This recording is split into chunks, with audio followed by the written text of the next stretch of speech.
dari kelompok 5 ingin memperkenalkan diri. Saya sendiri Priharti Nurima. Saya Bintang Agustian. Saya Devi Trihandayani. Saya Aisyah Nurfala. Saya Mukrina Daryadi. Saya Pina Maulidina. Di sini kami akan mempresentasikan tentang hierarki dan hubungan antar regulasi.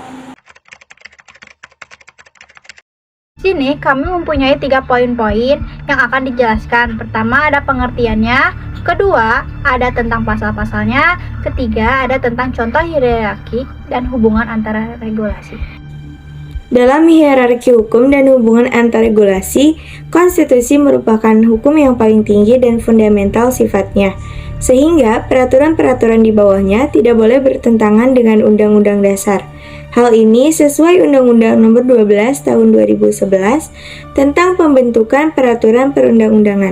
Di dalam Undang-Undang Nomor 12 Tahun 2011 pada bagian 3 terdapat peraturan perundang-undangan. Di sini saya akan menjelaskan beberapa pasalnya. Ada pasal 7, pasal 8 dan pasal 9.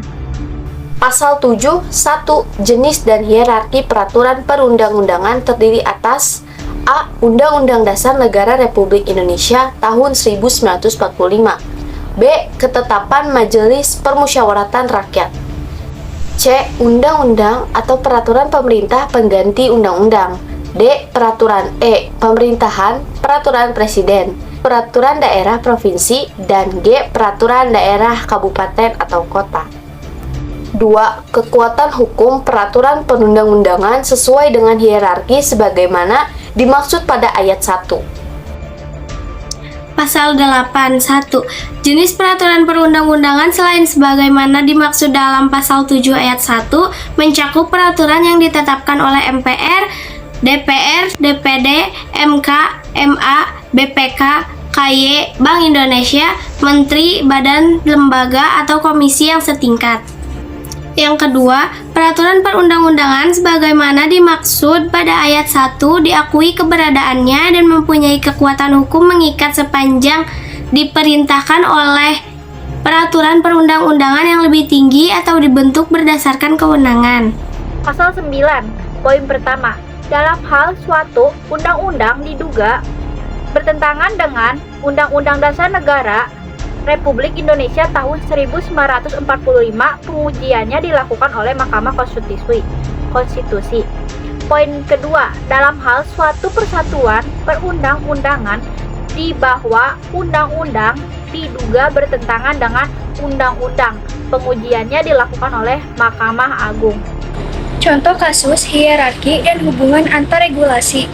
Regulasi undang-undang tidak hanya menunjukkan adanya hierarki, tetapi juga ada relasi atau hubungan yang tidak boleh saling bertentangan atau tidak boleh terjadi tumpang tindih antar peraturan. Jika ini terjadi, akan terjadi kekacauan aturan yang menyebabkan kebingungan bagi warga negara. Sekedar contoh untuk melihat bagaimana pola hierarki dan relasi antar peraturan yang serasi dapat diamati pada kasus otonomi daerah berikut ini.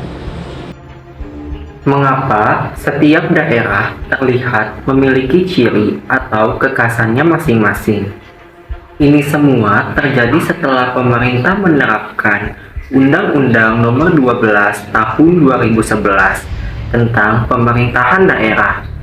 Pemerintah daerah sejak saat itu hingga kini diberi kewenangan untuk mengatur dan mengembangkan potensi daerahnya masing-masing. Tetapi harus tetap memperhatikan agar tidak melampaui kewenangan bidang lain. Sekian video presentasi dari kami.